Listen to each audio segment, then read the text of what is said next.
इस दुनिया में कुछ ऐसे लोग होते हैं जो कमरे में दाखिल होते ही सबका ध्यान अपनी तरफ खींच लेते हैं। वो ज्यादा नहीं बोलते, चीखते चिल्लाते भी नहीं हैं, फिर भी सामने वाला उनकी हर बात मानने के लिए मजबूर हो जाता है। क्या आपने कभी सोचा है कि ऐसा क्यों होता है? क्या उनके पास कोई जादू है? नहीं, ये खेल है डार्क साइकोलॉजी और माइंड कंट्रोल का।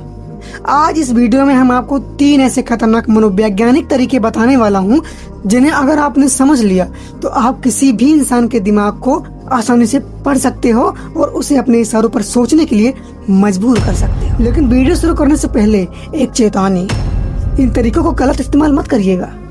आइए शुरू करते हैं। पहला और सबसे शक्तिशाली नियम, the power of strategic silence. हम इंसानों की एक बहुत पुरानी आदत है, जब भी हमारे सामने कोई असहज करने वाली खामोशी या सन्नाटा आता है तो हमारा दिमाग बेचैन हो जाता है। हम उस सन्नाटे को भरने के लिए कुछ भी बोलने लगते हैं, चाहे वो जरूरी हो या ना हो। साथ ही लोग इसी कमजोरी का फायदा उठाते हैं। मान लीजिए आप किसी के साथ नेगोशिएशन कर रहे हैं या किसी से बहस चल रही है, तो सामने वाले ने अपनी बात रखी और अपनी बात पूरी करने के बाद अचानक पूरी तरह मुंह बंद कर लिया। आपने एक शब्द भी नहीं बोला। अब क्या होगा? सामने वाले का दिमाग उस सन्नाटे को झेल नहीं पाएगा और वो असुरक्षित महसूस करने लगे। उसे लगेगा कि शायद उसने कुछ गलत कह दिया है और उस बेचैनी में वो खुद अपनी सफाई देना शुरू कर देगा। यकीन मानिए, जब आप किसी बहस में चिल्लाने के बजाय सिर्फ अपनी एक बात कहकर पत्थर की तरह शांत हो जाते हैं ना, तो सामने वाला मानसिक रूप से आपके आगे घुटने टेक देता है। खामोशी दुनिया का सबसे बड़ा मनोवैज्ञानिक हथियार है। अब बात करते हैं दूसरे नियम की, द इल्यूजन ऑफ चॉइस। अगर आप सीधे तौर पर किसी से कहेंगे कि यह काम करो, तो इंसान का शुरुआती डिफेंस मैकेनिज्म जो है एक्टिव हो जाता है, मतलब ईगो तुरंत आपको ना कह देगा, क्योंकि इंसान की फितरत है कि उसे किसी के अंडर काम करना बिल्कुल पसंद नहीं है। तो फिर अपनी बात कैसे मनवाएं? यहाँ काम आती है चॉइस की साइकोलॉजी।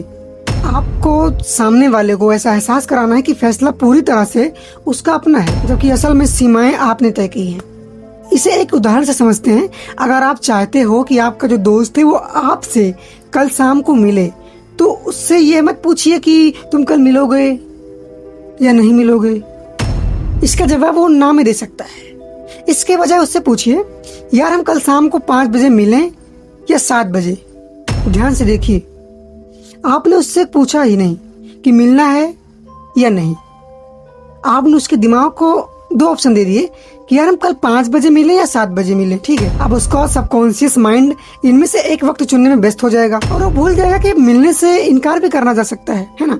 वो इनकार नहीं करेगा। फिर इसे कहते हैं दिमाग को कंट्रोल करना बिना उस पर दबाव डाले, समझे। और अब आते हैं हम सबसे सातवें और तीसरे नियम पर, द मिररिंग इफेक्ट। अगर आप चाहते हैं कि कोई अनजान इंसान या आपका विरोधी पहली ही मुलाकात में आपको पसंद करने लगे, आप पर भरोसा करने लगे, तो आपको उसकी बॉडी लैंग्वेज और बोलने के तरीकों की नकल करनी होगी, लेकिन बहुत ही सूक्ष्म तरीके से।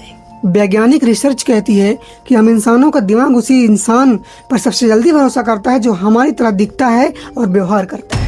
इसे होमोफिली इफेक्ट कहा जाता है। जब आप किसी से बात कर रहे हों और वो अपने हाथ की पोजीशन बदले, तो कुछ सेकंड बाद आप भी धीरे से अपनी पोजीशन वैसी कर लो।